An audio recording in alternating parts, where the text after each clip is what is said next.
नमस्कार दोस्तों। मैं अगर ये पूछूं कि तुम किसको ट्रेड करते हो, क्या ट्रेड करते हो, प्राइस को ट्रेड करते हो या फिर स्टॉक को ट्रेड करते हो, चार्ट को ट्रेड करते हो, किसको ट्रेड करते हो? तो इसमें 99% या 95% लोग यही बोलेंगे कि हम प्राइस को ट्रेड करते हैं। कोई बोलेगा हम ये स्टॉक ट्रेड करते हैं, या हम इस टाइम फ्रेम के चार्ट को ट्रेड करते हैं, हम प्राइस को बहुत बारीकी से देखते हैं, कैंडल को, उसको ट्रेड करते हैं। लेकिन कोई ये नहीं बोलेगा कि हम साइकोलॉजी को ट्रेड करते हैं। वास्तव में अगर देखा जाए तो हम साइकोलॉजी को ट्रेड करते हैं। वो साइकोलॉजी जो प्राइस पे इन्वॉल्व होती है, ध्यान से समझना, वो साइकोलॉजी जो प्राइस पे इन्वॉल्व होती है और उसके दम पे प्राइस मूव करता है। और ये साइकोलॉजी किसकी होती है? ये साइकोलॉजी हमारी, जैसे ह्यूमन की होती है, हम रिटेलर की होती है, कोई स्मार्ट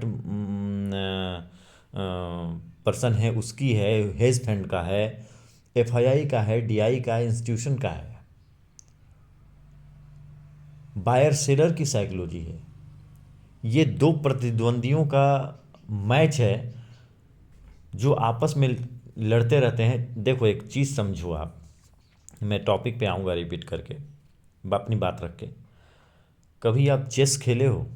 चेस में तब तक हमको अपने अपोजिट में बैठा प्रतिद्वंदी का चाल समझ में नहीं आता जब तक वो अपने चाल को चले ना। चाहे वो किसी को भी चले, चाहे वो सिपाही को चले, घोड़े को चले, ऊँट को चले, वजीर को चले, रानी को चले, एवरीथिंग, सब कुछ पे साइकोलॉजी ही इन्वॉल्व है। वो जो चेस का जो गोटी है, वो चेस का गोटी एक माध्यम है एज अ प्राइस। लेकिन उसके पीछे किसकी साइकोलॉजी है? उसके पीछे उस बंदे की साइकोलॉजी है जो जीतना चाहता है, अपने प्रतिद्वंदी को मात देना चाहता है। जो मैं बात कह रहा हूँ, समझा रहा हूँ, उसको समझो। क्योंकि मैं क्या ये बोल रहा हूँ, मुझे भी ये सब चीज़ें बहुत लेट समझ में आई, बहुत देर बाद समझ में आई। और जब समझ में आई तो मेरा सोच ही बदल गया। और मैं ये अपनी दिल की बात बता रहा हूँ, मैं कोई भी स्ट्रेटजी नहीं बता रहा हूँ, कोई ऐसा छुपा के कुछ ऐसी बातें नहीं कर रहा हूँ जिससे कि आपको मैं बरगलाऊँ या कुछ भी। ये मैं अपने दिल से बात कर रहा हूँ। और एक और सत्य एक बता के आपको वीडियो में लास्ट में बताऊँगा इस चीज़ को। ये सत्य है, अटूट सत्य है, इसको कोई नकार नहीं सकता, ये यूनिवर्सल है। ठीक है ना? ये यूनिवर्सल है भाई। साइकोलॉजी सबसे ज़्यादा इम्पोर्टेंट है, सबसे ज़्यादा अगर इम्पोर्टेंट है तो वो है साइकोलॉजी। ठीक है? साइकोलॉजी ही है कि हमें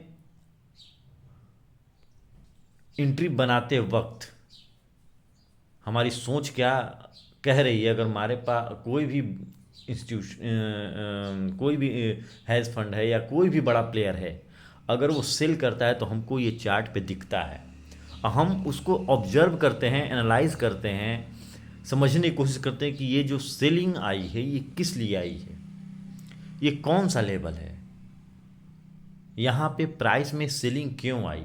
या फिर किसी लेवल से अगर बाइंग आती है तो हमारे दिमाग में ये आता है कि बायर ने यहाँ पे ऐसा क्यों ये बाई किया, इसके पीछे का रीज़न क्या है, वो क्या चाहता है, वो क्या सोच सोच रहा है इस वक्त।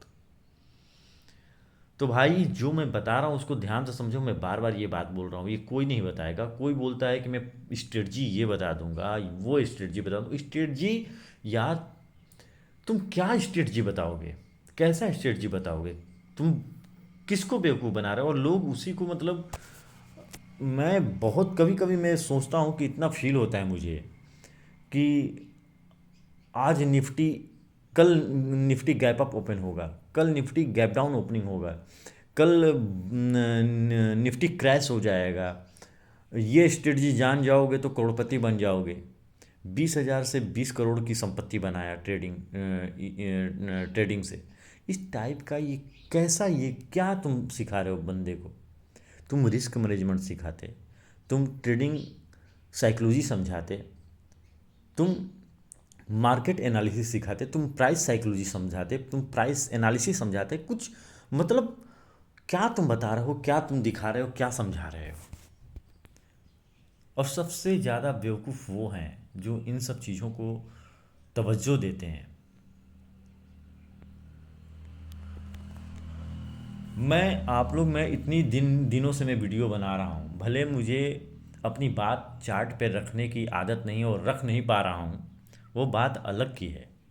लेकिन जो मैं बताना चाहता हूँ, मैं कभी भी कोई इंडिकेटर लगाया कि इस इंडिकेटर मेरी ज़िंदगी बदल दिया, इस इंडिकेटर से आपकी ज़िंदगी बदल जाएगी, ये स्ट्रेटजी जान लो आपकी ज़िंदगी बदल जाएगी, आप लैम्बोर्गिनी और थार खरीद लोगे, ये हो जाएगा, वो हो जाएगा। मतलब मैं एक ही चीज़ एक ही चीज़ आपको शुरू से लेकर लास्ट तक बताता आ रहा हूँ और उससे मैं पीछे नहीं हटा। आज भी वही बता रहा हूँ। मैं बताने को आपको एनएससी का चार्ट खोल, एनएससी का साइट खोल के तमाम तरह की चीज़ें बताने लगूँ, मैं चार्ट खोल के इंडिकेटर 10 लगा के मैं उसको बताने लगूँ, ये ऑप्शन चेन दिखाने लगूँ, ये सब क्या है। मैं ये नहीं कह रहा हूँ कि ये सब खराब है, लेकिन जो जब हमारे पास वो चीज़ है जिसके पीछे सब लोग ड्राइव होते हैं, तो हम उसी को क्यों ना समझें। लेकिन उसको कोई समझना नहीं चाहता, पता नहीं क्या है, कैसे, क्यों, कैसे, कुछ समझ में नहीं आता। तो भाई एक बात बता रहा हूँ आप लोगों को समझना, बायर और सेलर दो ही प्रतिद्वंदी हैं इस मार्केट में। अब वो बायर सेलर कौन बड़े प्लेयर हैं उसको आप साइड कर दो, बस ये समझो कि वही दो ही प्लेयर हैं।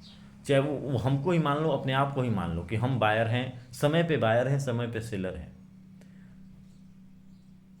तो वो जब भी एंट्री बनाएंगे, क्योंकि उनके पास पैसा है, कैपिटल है, उनके पास सोर्स ऑफ नॉलेज है, उसके पास स्टाफ्स हैं, बड़ी बड़ी कंपनियां चला रहे हैं, तो उनके पास जो डाटा है उस बेस पे वो एंट्री बनाते हैं। और वो डाटा हमें जिस डाटा के बेस पे वो एंट्री बनाते हैं, वो एंट्री हमें चार्ट पे दिख जाती है। वो साइकोलॉजी हमको चार्ट पे, जो वो सोचा और बटन दबाया, वो चीज़ हमको चार्ट पे दिख गई। हमको बस वही कैच करना है, और इसके लिए हमको इंडिकेटर की क्या ज़रूरत है। इंडिकेटर प्राइस से ड्राइव होती है। अब प्राइस पहले मूव करेगा कि इंडिकेटर, आप बताओ। मैं इतने दिनों से वीडियो बना रहा हूँ, कोई रिस्पांस, मतलब मैं नहीं चाहता कोई रिस्पांस करे या ना करे, जितने हैं उतने में ही मैं खुश हूँ। मैं आज 2 रुपये में खुश हूँ, कल 200 रुपये में भी उतना ही खुश रहूँगा। मैं 2 करोड़ हो जाएगा उतना ही खुश रहूँगा। मतलब मेरा 2 करोड़ ख़त्म भी हो जाएगा तो भी मैं वैसे ही खुश रहूँगा, क्योंकि मैं जानता हूँ क्योंकि मैं जानता हूँ कि आएगा कैसे। मैंने समय दिया है, और जो आ गया वो जल्दी जाएगा नहीं, ये भी मुझे पता है। जिस दिन मेरी दिमाग भ्रष्ट हो जाएगी ना, उसी दिन चला जाए, बात अलग है, या कोई भगवान का आपदा पड़ जाए मेरे ऊपर, तो ही गड़बड़ हो सकता है, नहीं तो ऐसे तो मेरे हाथ से निकलने वाला नहीं है जो चीज़ आ गया मेरे एंट्री और एग्जिट से। तो मैं आप लोगों को वही बताने समझाने की कोशिश कर रहा हूँ भाई। कहीं जो भी आपके मेंटोर हैं, जो भी आपके मेंटोर हैं, मेरा उनसे कोई भेदभाव नहीं है। बस आप एक चीज़ समझो कि उनसे ये क्वेश्चन करो कि मुझे बस प्राइस ही समझाओ, मुझे इंडिकेटर की ज़रूरत नहीं है, और प्राइस में मुझे स्ट्रेटजी नहीं जाननी। वो दो प्रतिद्वंदी आपस में लड़ रहे हैं, उस दोनों प्रतिद्वंदियों का चाल हमको समझना है, वही हमको समझा दो, ठीक है।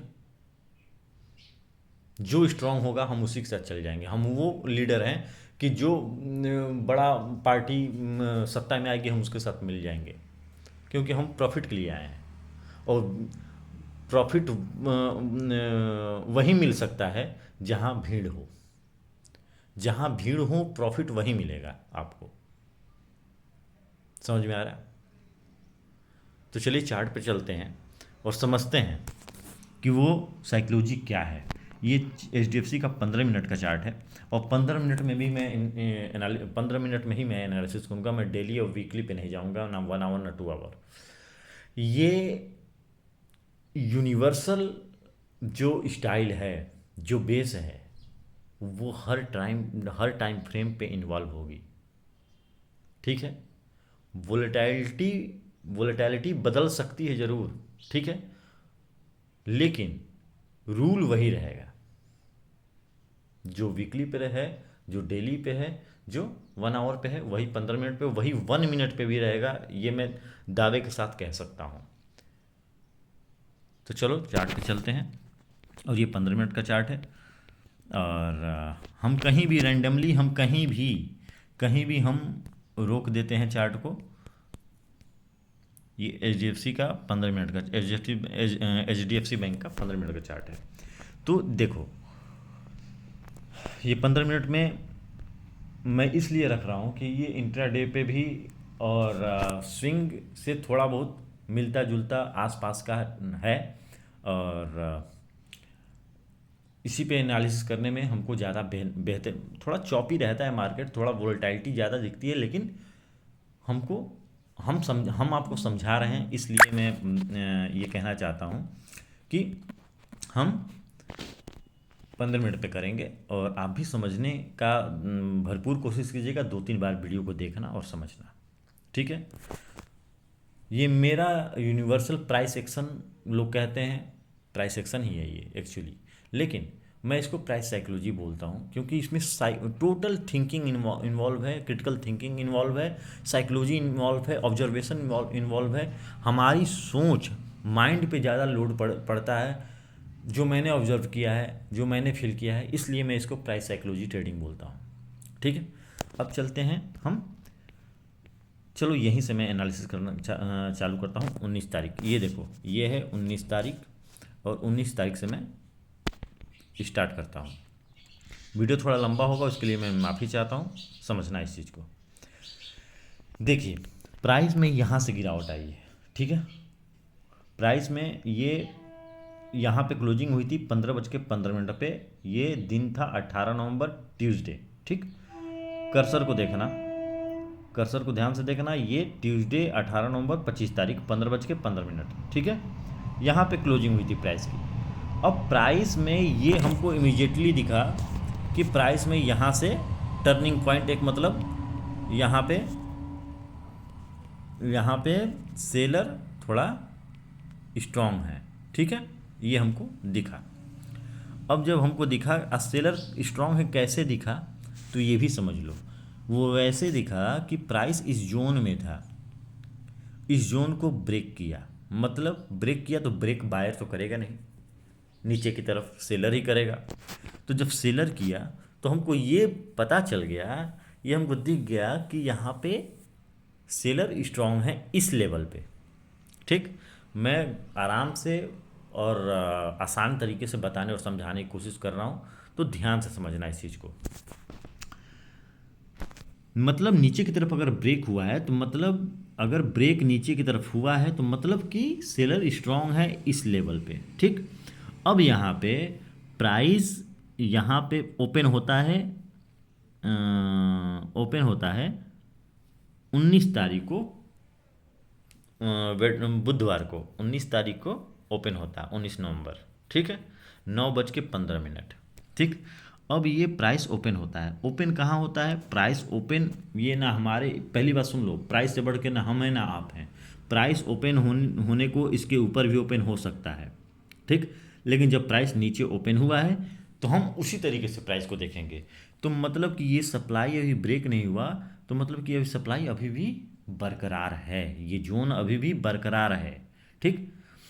अब सेलिंग यहाँ पे प्राइस ओपन हुई है, सेलिंग प्रेशर दिखा प्राइस में। अब यहाँ पे कुछ देर रुकने के बाद प्राइस में यहाँ पे बायर इन्वॉल्व होते हैं और थोड़ी ये इस कैंडल को, ग्रीन कैंडल को देखो कि ओपन यहाँ होता है।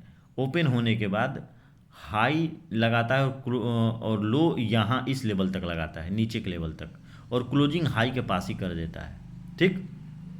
अब यहाँ पे प्राइस फिर रिवर्स लेती है नीचे की तरफ, ये देखो यहाँ ओपन हुई, ओपन होने के बाद यहाँ पे रुकी, रुकने के बाद फिर एक नीचे सेलिंग प्रेशर दिखा, लेकिन ये अपने लो को ब्रेक नहीं किया। यहाँ पे वो क्यों नहीं किया, यहाँ पे भी देखो, यहाँ पे बायर इस लेवल पे ब्रेकआउट किया था, ठीक है।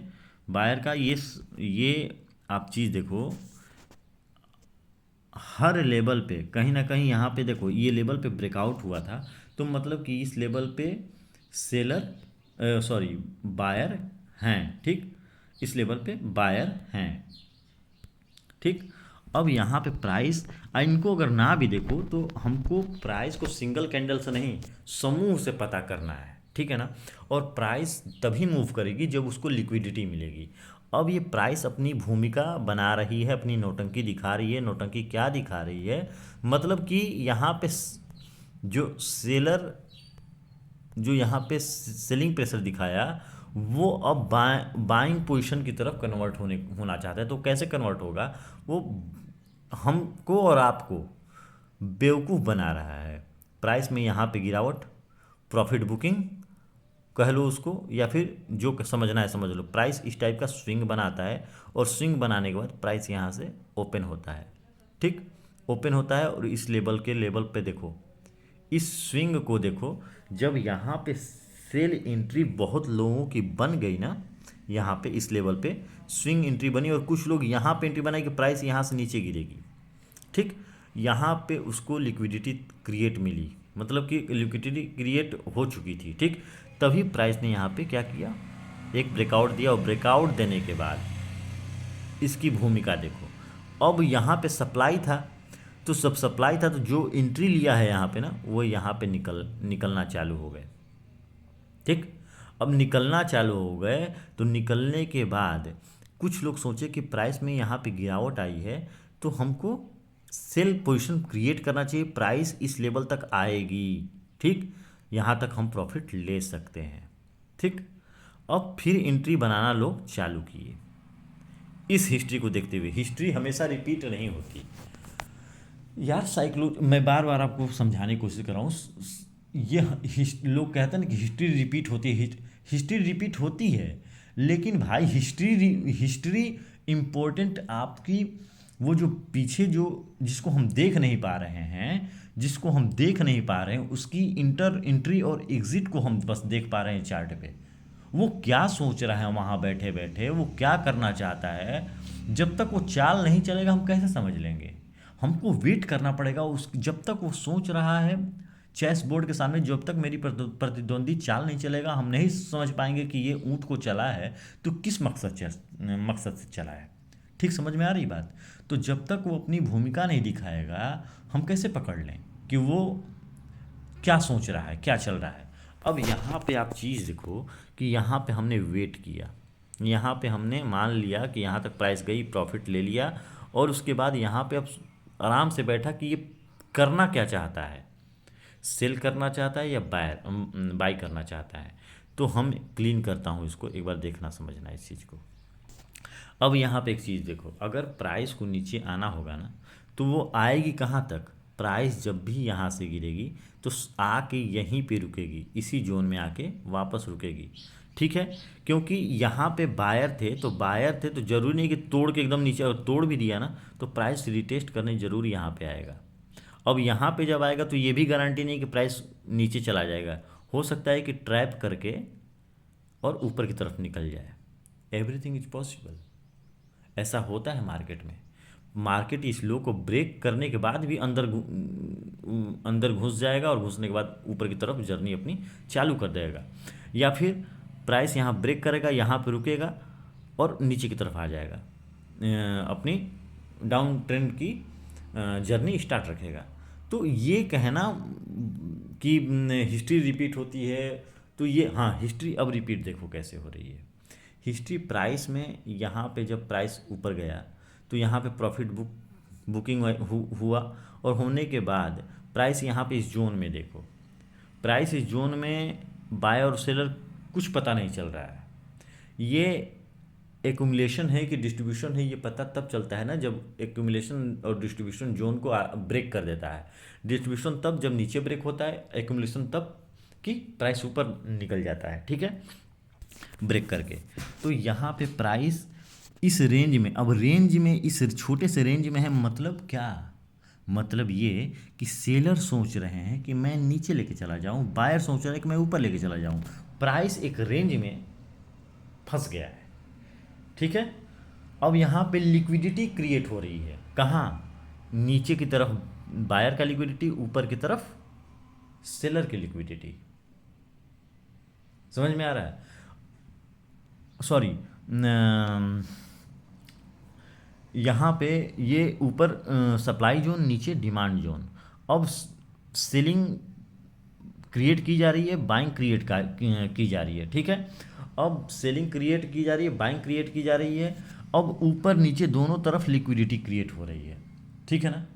लिमिट ऑर्डर, तमाम तरह के ऑर्डर लग रहे हैं। अब जब प्राइस इस रेंज से निकली और जब इसको ब्रेक किया तो कितना फोर्सफुली ऊपर गया, ठीक है। अब जब ऊपर गया प्राइस, तो ट्रेडर की तमाम तरह की सोच होती है। अब वो अपना, कुछ ट्रेडर होते हैं कि तुरंत पोजीशन निकाल लेते हैं प्रॉफिट होने के बाद, ये सेलिंग कैंडल देख के, और क्या करते हैं, पिछली हिस्ट्री में जाते हैं, चेक करते हैं कि कहाँ इधर कहीं सप्लाई है कि नहीं। तो दिखा कि हाँ भाई, प्राइस यहाँ पे है, उसके ऊपर एक सप्लाई एरिया है, हमको यहाँ पे निकल जाए। तो कुछ यहाँ पे निकाल एग्जिट करने का बहुत सारे रूल होते हैं, तो बंदा निकल जाता है। दूसरे लोग तीसरे क्या करते हैं, स्टॉप लॉस ट्रेल करते हैं, यहाँ पे रख दिया, यहाँ पे रख दिया, यहाँ पे छोटे छोटे स्टॉप लॉस लगा के अपना प्रोटेक्ट करते हैं अपने पोजीशन को। ये बुराई नहीं है, ये बहुत अच्छी चीज़ है, ठीक है। अगर हिट कर गया, निकल गया, हम निकल जाएंगे, उतने ही प्रॉफिट लेके निकल जाएंगे, कोई उसमें मतलब बुरी बात नहीं है कि और मार्केट इतना ऊपर चला गया मैं तो निकल गया। ये सोच एकदम, मतलब एक दिन में करोड़पति तुम नहीं बन पाओगे भाई, ना मैं बन पाऊंगा, ना कोई बन पाएगा। एक दिन में करोड़पति वही बन पाएगा जो रेगुलर ट्रेड कर रहा है और उसकी पोजीशन, उसने पोजीशन क्रिएट कर रखा है, और कहीं न्यूज़ के कारण प्राइस स्पाइक कर गई, या कोई बड़ा प्लेयर उसी की स्टॉक में जहाँ पे वो एंट्री लिया है वहीं पे अपनी इन्वॉल्वेशन कर देता है, तो प्राइस ऊपर स्पाइक कर गई, अच्छा खासा प्रॉफिट लेके निकल गया, तो वो एक अलग बात है। लेकिन उसी के साथ होगा जो डेली ट्रेड कर रहा है, डेली लर्न कर रहा है, डेली सीख रहा है, ठीक है ना, उसी के साथ होगा। ये नहीं कि आज ये इंडिकेटर लगा लिया, कल ये स्ट्रेटजी ख़राब है, वो स्ट्रेटजी अच्छा है, उस पर चलते हैं, नहीं स्मार्ट मनी अच्छा है, नहीं वो डिमांड सप्लाई कॉन्सेप्ट अच्छा है, नहीं वो कभी कुछ नहीं कर सकता, ठीक है। तो अब यहाँ पे हम टॉपिक पे आते हैं। तो यहाँ पे अब क्या हुआ कि प्राइस में अब वो सोच रहा है कि हम जब तक मेरा लो ब्रेक नहीं होगा ना, कुछ लोग ये सोचते हैं जो स्टॉप लॉस ट्रेलिंग करते हैं, तो वो सोच के जब तक ब्रेक नहीं होगा तब तक ठीक है, क्या बुरा है, ठीक है रहेगा, मेरा प्रोटेक्शन, मेरा पोजीशन तो, मैं प्रॉफिट में हूँ, मेरा पोजीशन तो सेफ रहेगा। तो अब प्राइस ने क्या किया, यहाँ पे सेलिंग प्रेशर एक दिखाया, ठीक। अब ये गैप डाउन ओपनिंग हुई, और गैप डाउन ओपनिंग होने के बाद प्राइस यहाँ पर रिटेस्ट किया है। प्राइस नीचे इस लेवल को ब्रेक किया, बाइंग आई, एक कैंडल पे देखो, इस ग्रीन कैंडल पे देखो, बाइंग आई, और फिर यहीं से प्राइस फिर नीचे गिरा है, ठीक। अब नीचे जब गिरा प्राइस, तो किस लेवल तक गया, सोचो किस लेवल तक गया, उस लेवल तक गया जहां से प्राइस में ब्रेकआउट आया था, ठीक है ना। मतलब कि यहाँ पे बायर थे, ठीक है ना। यहाँ पे जो यहाँ से चुका है वो इंतज़ार कर रहा था कि प्राइस नीचे आए इस लेवल तक तो मैं एंट्री करूँ। ठीक, अब प्राइस यहाँ से फिर ऊपर की तरफ निकला और निकलने के बाद फिर नीचे आया। अब नीचे आया तो इसी लेवल तक आया। ठीक, इसी लेवल तक आया और आने के बाद मतलब कि ये देखो, ये साइकोलॉजी समझने की बात है। यहाँ पे बायर क्या सोच रहा है, यहाँ पे प्रॉफिट बुकिंग हुई, सेलिंग प्रेशर बना, सेलिंग प्रेशर बनने के बाद अब यहाँ पे सेलिंग प्रेशर बना तो यहाँ पे बायर स्ट्रॉन्ग हो गए। ठीक, यहाँ पे बायर स्ट्रॉन्ग हुए और सेलर नीचे ले जाने के लिए स्विंग पे स्विंग बनाने की कोशिश कर रहा है कि मैं प्राइस इस लेवल को तोड़ दूँ नीचे की तरफ। ठीक है, लेकिन बायर इतने स्ट्रॉन्ग थे कि बायर उसके स्विंग को ब्रेक किए। अब बात यह है कि लिक्विडिटी, प्राइस को तो लिक्विडिटी चाहिए। अब लिक्विडिटी जब क्रिएट हो गई तो प्राइस एक बार और मूव किया और मूव करने के बाद प्राइस कहाँ तक गया, इसी लेवल तक गया, इस हाई तक। समझ में आ रहा है, समझ में आ रहा है, इस लेवल तक गया, उसके हाई तक। या पकड़ लो कि जहाँ से ये इसके इसमें जो गैप डाउन जहाँ से प्रेशर बना था ना, उसी वहीं तक गया। समझ में आ रहा है। अब जब आप 2-3 बार वीडियो देखोगे तो समझ में आएगा। इतनी आसान नहीं है, लेकिन हाँ आसान भी है जब आप दिल और दिमाग शांत करके शांति मन से समझोगे इस चीज़ को, तो आसान तो है, इसमें कोई दो राय नहीं। और जब मैं समझ सकता हूँ और जब मैं आपको समझाने लायक हो सकता हूँ तो कोई नहीं, कुछ नहीं है भाई, मैं सही बता रहा हूँ ना। बस अंतर यही है कि मैंने बहुत दिनों बाद सीखा, मतलब 5-6 साल, नहीं ऑलमोस्ट 20, 21, 22, 23, 24, 25, 26 चल रहा है। मतलब कि 6 साल मेरे को हो गए, 6 साल बाद मेरे दिमाग में आई ये बात। मतलब कि ये अभी नहीं, मतलब कि ज़्यादा दिन नहीं हुए, 1 साल हुए। मैं बहुत स्ट्रगल किया हूँ भाई, मैं अब कहानी में अपनी नहीं बताऊँगा। तो मैं उस लायक हो गया कि मैं सोचा कि जो मैंने तकलीफ झेली वो मेरे भाई जो भी आए वो कहीं फालतू इधर उधर ना भटकें और कहीं इधर उधर इंडिकेटर तो RSI तो मूविंग एवरेज, पता ना कौन कौन से इंडिकेटर है, मेरे को भी अब इंडिकेटर के आविष्कार भी करने वाले कम नहीं हो रहे हैं, बढ़ते जा रहे हैं। अब क्या मैं बताऊं। तो चलते हैं टॉपिक पे। सबकी अपनी अपनी अलग अलग सोच है।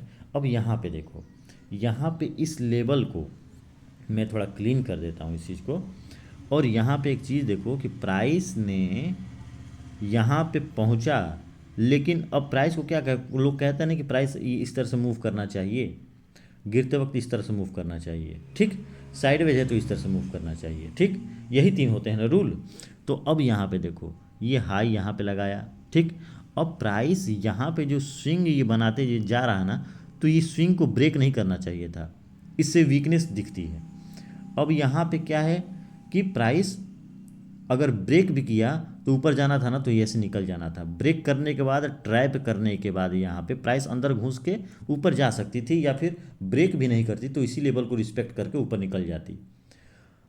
लेकिन प्राइस ने ऐसा कहीं कुछ नहीं किया। प्राइस ने इस स्विंग को ब्रेक किया है। यहाँ पे देखो, यहाँ पे इस स्विंग को ब्रेक किया और ब्रेक करने के बाद प्राइस इसी रेंज में घूमता रहा। देखो यहाँ पे एक चीज़ देखो कि प्राइस पहले तो इस हाई को ब्रेक नहीं किया, मतलब कि साफ दिख रहा था कि यहाँ पे इस हाई पे आके प्राइस डर रहा है, कमज़ोर हो रहा है। ठीक, अब जब कमज़ोर हो रहा है और असमर्थता दिखा रहा है कि प्राइस ऊपर नहीं जा पा रहा है इस लेवल को ब्रेक करके, तो अब यहाँ पे प्राइस साइडवेज हुआ, थोड़ी देर के लिए साइडवेज हुआ और यहाँ पे नीचे की तरफ इसी जब लिक्विडिटी क्रिएट होने लगी तो यहाँ पे नीचे की तरफ ब्रेक किया और ब्रेक करने के बाद प्राइस उस लो तक, इस लो तक प्राइस ने, यहाँ तक प्राइस ने यहाँ पे आके फिर अपनी साइकोलॉजी, यहाँ पे ट्रैपिंग सिस्टम चालू कर दिया। कैसे, यहाँ पे अब लोग जो जो ही ये स्विंग ब्रेक हुआ है ना, ये स्विंग अपोजिट साइड में, जिसको लोग बोलते हैं चोच हो गया, चोच। अब चोंच ये जब हुआ है, चोंच, भाई ये सब फालतू की बातें, चोंच पोंच नहीं करना है हमको। हम एक ट्रेडर हैं तो ट्रेडर की तरह बात करनी है। Change of character, break of structure, ये सब इतने लंबे चौड़े क्रिटिकल यूज़ नहीं करना है। जितनी तुम आसान तरीके से मार्केट को देखोगे, चार्ट को समझोगे, प्राइस को जितनी आसान करके समझोगे ना, उतना तुमको आसानी से समझ में आएगा। ठीक है। तो अब यहाँ पे प्राइस ने बायर को इनवाइट किया, बायर इनवाइट भी हुए, और बायर जब इनवाइट हुए तो प्राइस यहाँ पे नीचे की तरफ आ गया। यहाँ का भी काम तमाम हो गया। जो इसके नीचे स्टॉप लॉस होंगे या पोजीशन क्रिएट होंगे, उनका भी काम खत्म। अब यहाँ पे ऐसा क्या था, देखो समझो इस चीज़ को। ये थोड़ा क्रिटिकल आप लोगों को भी लग रहा होगा, मैं आपको बताता हूँ। यहाँ से प्राइस नीचे की तरफ, ये एक स्विंग बना हुआ था स्ट्रॉन्ग। प्राइस जब इस लेवल को ब्रेक कर दिया तो प्राइस जब यहाँ से आया ना, तो और सेलिंग पोजीशन यहाँ पे क्रिएट हुई है। ठीक, यहाँ पे सेलिंग क्रिएट हुआ और प्राइस ने यहाँ पे इस लेवल पे रुकने का, काफ़ी देर तक रुका इस लेवल पे, ब्रेक नीचे की तरफ नहीं कर रहा था। जबकि करता तो प्राइस इस लेवल तक आ सकती थी। ठीक है ना, इस लेवल तक आ सकती थी, जो ये पिछला स्विंग है। ठीक है ना, यहाँ तक आ सकती थी। लेकिन प्राइस यहाँ पे इस रेंज में रुका, प्राइस यहाँ से ऊपर गया, इस रेंज के पास गया और वीकनेस दिखाया। अगर इसको ऊपर ही जाना था तो प्राइस को ब्रेक करता और ऊपर की तरफ इस लेवल तक चला जाता, लेकिन नहीं। तो कहते हैं ना कि हर स्विंग पे आप किसी भी स्विंग को वीक मत समझो। ये ब्रेक हुआ तो ब्रेक होने के बाद इमीडिएटली हमको पोजीशन नहीं क्रिएट करना, पहले स्ट्रेंथ को और साइकोलॉजी को समझना है। वो कैसे, देखो पहली बात कि जब यहाँ पे जो भी स्टॉप लॉस ट्रेल हुए हैं, प्राइस अगर इस लेवल को ब्रेक किया है ना, तो ब्रेक करने के बाद रिटेस्ट करना चाहिए और रिटेस्ट करने के बाद ऊपर जाना चाहिए। ठीक है, मतलब कि ये ब्रेक हुआ है ना, तो अभी ये कैसे पता चलेगा कि प्राइस अब ऊपर ही चला जाएगा। ये तो हमको ये पता चला ना कि अभी प्राइस स्ट्रेंथ में है, स्ट्रेंथ शो किया है बायर ने। यहाँ पे बायर ने स्ट्रेंथ शो किया है। कंफर्म तब होगा जब इसका लो ब्रेक नहीं होगा, और ब्रेक ना होने के बाद दोबारा जब आएगा नीचे और जब निकलेगा, तब हमको इसमें इंटर लेना है। कंफर्म तब होगा। अब यहाँ पे प्राइस ने इसको ब्रेक कर दिया तो ये तो फॉल हो गया ना, ये तो फॉल्स हो गया। अब जब ये ब्रेक कर दिया तो हमको ये एक सप्लाई, यहाँ से प्राइस जब गिरी है तो ये सप्लाई है, यहाँ भी ये भी एक स्ट्रॉन्ग सप्लाई है। ठीक है, तो अब प्राइस यहाँ पे ओपन होता है, बायर गैप डाउन ओपनिंग होती है इसी लेवल पे। ठीक, अब बायर जब 26 तारीख को ओपन होता है और ओपन होने के बाद जब निकलता है तो कहाँ तक जाता है, इसी लेवल तक जाता है। अब इस लेवल तक जाता है तो देखो यहाँ पे आराम से रुका है प्राइस। यहाँ पे ना बायर स्ट्रेंथ में दिख रहा है ना सेलर। और दूसरी बात कि पता हमको तब चल रहा है इसकी इनकी स्ट्रेंथ वीकनेस, जब ये प्राइस में साइज तो सेम है कैंडल का, सेलर का भी बायर का भी। यहाँ पे आप देखो ध्यान से, मैं इसको तो क्लीन कर देता हूँ। यहाँ पे देखो, यहाँ पे बायर और सेलर का strength same, candle same, size सब कुछ सेम दिख रहा है। बट अंतर एक है, अंतर थोड़ा अलग ये एक है कि स्विंग जो है बायर का ऊपर की तरफ शिफ्ट हो रहा है। मतलब कि सेलर स्ट्रॉन्ग वीक हैं, बायर भी वीक हैं, लेकिन इतना भी बायर वीक नहीं है कि सेलर उन पे हावी हो रहा है। ठीक, अब यहाँ पे जब ग्रीन कैंडल एक ब्रेक करता है, इसलिए ये लेवल तो ब्रेक हो ही गया था। और ब्रेक होने के बाद प्राइस देखो कहाँ पे सपोर्ट ले रहा है, प्राइस यहीं से ओपन हुआ है। जो भी ये स्विंग ब्रेक हुआ है, ब्रेक होने के बाद प्राइस धीरे धीरे ऊपर निकल रहा था, बायर फिर इसको लेवल को रिस्पेक्ट करने के लिए वापस इसी लेवल से ओपन हुआ। ठीक, अब जब ओपन हुआ यहाँ से, तो ओपन होने के बाद प्राइस कहाँ तक गया, प्राइस गया कहाँ तक, प्राइस इसके ऊपर चला गया, इस लेवल को ब्रेक करके प्राइस इसके ऊपर क्लोज किया, और क्लोज करने के बाद प्राइस में फिर जो भी अपनी प्रॉफिट बुक करने वाला कर लिया होगा, और करने के बाद प्राइस नीचे आता है। एक बार प्राइस को कभी भी सिंगल कैंडल से जज मत करना, स्टोरी क्रिएट करो। प्राइस क्या है ना कि सिंगल कैंडल कभी भी वो पूरी कहानी नहीं बताएगी हमको। सिंगल कैंडल को जब आप लोअर टाइम फ्रेम पे जाओगे, अब जैसे कि 1 डे का कैंडल को अगर आप 15 मिनट में जाओगे तो पूरी कहानी बताएगी कि ऐसे ऐसे में गया, ऐसे ऐसे में गया, ऐसे ऐसे ये किया, यहाँ हाई लगाया था, यहाँ लो लगाया था। वो 1 डे के कैंडल में अगर 15 मिनट में खोलोगे तो बहुत सारे कैंडल दिखेंगे। 15 मिनट के चार्ट के बाद आप अगर डिमांड सप्लाई अगर आप मार्क कर लोगे और 1 मिनट में जाओगे तो वो 1 मिनट की कैंडल दिखाएगी, और बहुत सारे कैंडल होंगे पूरे 15 मिनट के, ठीक है ना, 15 कैंडल होंगे। तो उसको मैं आप लोगों को समझाऊंगा। कमेंट तो करो कम से कम कि आप क्या जानना चाहते हो, क्या सीखना चाहते हो हमसे। जब तक आप लोग कमेंट नहीं करोगे तब तक हम कुछ बेहतर तरीके से बता और समझा नहीं पाएंगे। तो इन सब चीज़ों को थोड़ा ध्यान दो, और यहाँ पे चलते हैं टॉपिक पे। तो अब यहाँ पे देखो एक चीज़, यहाँ पे जो भी एंट्री लिया इस लेवल को तो ब्रेक किया ही किया, इस लेवल पे अपनी प्रॉफिट इस हाई पे बुक भी कर लिए, और प्राइस उसके बाद वीकनेस दिखा रहा है। बायर यहाँ पे क्या कर रहा है, वीकनेस दिखा रहा है। बायर वीकनेस क्या दिखा रहा है, बायर को चाहिए कि बायर इस लेवल से ऊपर की तरफ निकले, ठीक, लेकिन नहीं, वो यहाँ पे प्राइस नीचे आता है, इस लेवल तक आता है, ठीक।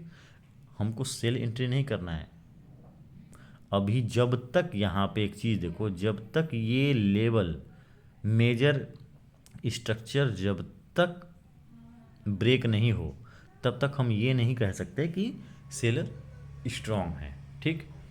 तो अब यहाँ पे प्राइस आता है, हाँ ये ज़रूर है कि अब हमको ये पता चल गया कि यहाँ पे सेलर भी स्ट्रॉन्ग है इस लेवल पे, क्योंकि जब ये प्राइस एक्शन बार बार नीचे की तरफ बन रहा है तो मतलब कि यहाँ पे इस लेवल पे सेलर स्ट्रॉन्ग है, ठीक है।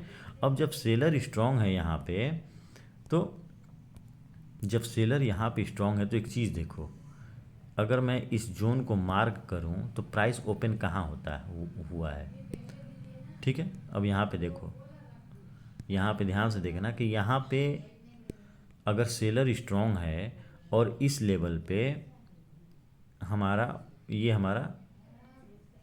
ये भी पकड़ लो एक तरह से ये लेवल, और जहाँ से प्राइस मूव किया है, ब्रेकआउट किया है, ये लेवल को ब्रेक किया था ना, तो ये एक लेवल पकड़ो।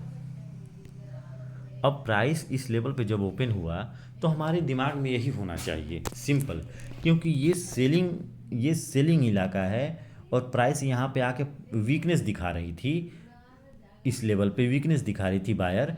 तो बायर जब यहाँ पे वीक हैं तो प्राइस जब वो यहाँ पे ओपन होगा, तो जब यहाँ पे कैंडल ग्रीन बनाता और ऊपर की तरफ क्लोज करता, काफ़ी देर तक रुकता, रुकने के बाद काफ़ी रुकता ना, तो ये हमारे लिए एक साइन होता कि हो सकता है कि प्राइस अपने ट्रेंड को फॉलो कर रहा है और प्राइस ऊपर की तरफ जाएगा, बायर स्ट्रॉन्ग है। लेकिन ऐसा उसने कुछ नहीं किया है, प्राइस ने ब्रेक किया है नीचे की तरफ, और ब्रेक करने के बाद प्राइस ने इस लेवल को भी ब्रेक किया जहाँ से बायर यहाँ पे सेलिंग आके बार बार इस लेवल पे रुक रहे, सेलर को वीकनेस महसूस हो रही थी, इस लेवल को तोड़ नहीं पा रहा था सेलर, ठीक, और बायर इस लेवल को तोड़ नहीं पा रहा था। तो प्राइस इस रेंज में फंसा हुआ था, ऊपर सप्लाई नीचे डिमांड, छोटे लेवल पे डिमांड। एक मेजर डिमांड और मेजर सप्लाई नहीं होता भाई, डिमांड माइनर भी होता है, समझ में आ रहा है, minor demand, major demand, minor supply, major minor demand. तो प्राइस यहाँ पे जब इस लेवल को ब्रेक किया ना तो इसकी जर्नी ही बदल गई, वो डाउन ट्रेंड में आ गया। अब प्राइस जो ही यहाँ पे अभी तो ये ब्रेक किया है, ब्रेक करने के बाद हमको ये स्ट्रेंथ पता चला कि यहाँ पे सेलर स्ट्रॉन्ग हैं, ठीक है ना, कंफर्मेशन नहीं है। प्राइस यहाँ से ऊपर जाती और प्राइस यहाँ पे रुक के ऊपर की तरफ निकल सकती थी, ब्रेक करने के बाद भी, समझ में आ रही बात है, ब्रेक करने के बाद भी प्राइस यहाँ पे ट्रैप करती है, और ट्रैप करने के बाद प्राइस ऊपर की तरफ निकल सकती थी। प्राइस ऐसा करती है, प्राइस ऐसा करती है। जैसे कि यहाँ पे हुआ है, प्राइस नीचे आया, यहाँ पे पहले तो काफ़ी दिन देर तक रुका, रुकने के बाद नीचे ब्रेक किया इस लेवल को, ठीक। अब ब्रेक करने के बाद बहुत लोग एंट्री कर लेंगे कि भाई नीचे की तरफ ब्रेक कर दिया है, एंट्री बना लो। लेकिन नहीं, प्राइस जब यहाँ पे रुका तो यहाँ पे भी लोग सोचेंगे कि प्राइस इस लेवल को ब्रेक नहीं कर पा रहा है, एंट्री बना लो, प्राइस इस लेवल तक आ जाएगी। लेकिन नहीं, प्राइस ने क्या किया, प्राइस ऊपर की तरफ निकल गया नीचे की तरफ ब्रेक करने के बाद भी। समझ में आ रहा है? तो ये सिचुएशन हो सकता है, इसीलिए मैं कह रहा हूँ कि प्राइस की साइकोलॉजी को समझना है। यहाँ पे तो अभी वो अपनी इच्छा जाहिर किया है, कन्फर्मेशन तब होगा जब प्राइस इस तरीके का सिचुएशन क्रिएट करेगा, ठीक है। अब उसके बाद जब ब्रेक हुआ तो प्राइस नीचे की तरफ आ गया।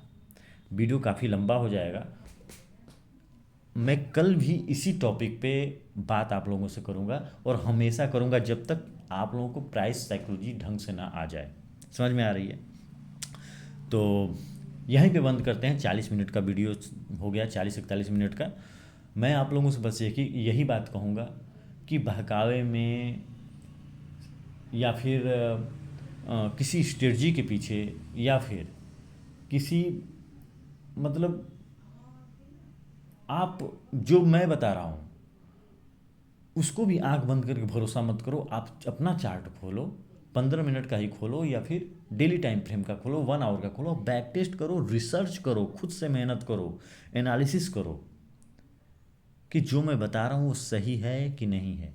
जो गलत है उसको कमेंट करो कि हाँ आप यहाँ पे गलत हो, इस स्क्रीनशॉट भेजो मुझे, मैं आपको बताऊंगा कि हाँ कहाँ मैं गलत हूँ, या यहाँ पे क्या हो सकता है, क्या नहीं हो सकता है। बहुत सिंपल है, इसको क्रिटिकल आप नहीं बना रहे हो, आपको सिखाने वाले बना रहे हैं आपके लिए। ये बहुत ईजी है। बस अगर आप 1 महीना 2 महीना इस चीज़ को फॉलो किए ना, और उसको छोड़ा नहीं, तो आप क्लीन चार्ट रखो, और क्लीन चार्ट पे आपको कोई चीज़ ड्रॉ नहीं करनी, आप पकड़ लोगे कि चार्ट। लेकिन ये प्रैक्टिस की चीज़ है भाई, ठीक है। तो मैं मिलता हूँ कल आप लोगों से इसी टाइम पे, और चार्ट क्लीन रखो, माइंड क्लीन रखो, माइंड को क्लीन रखना ज़रूरी है, चार्ट को भी क्लीन रखना ज़रूरी है। प्राइस हमको साफ दिखना चाहिए, साइकोलॉजी हमको साफ दिखनी चाहिए। मिलते हैं नेक्स्ट एनालिसिस वीडियो में, बाय।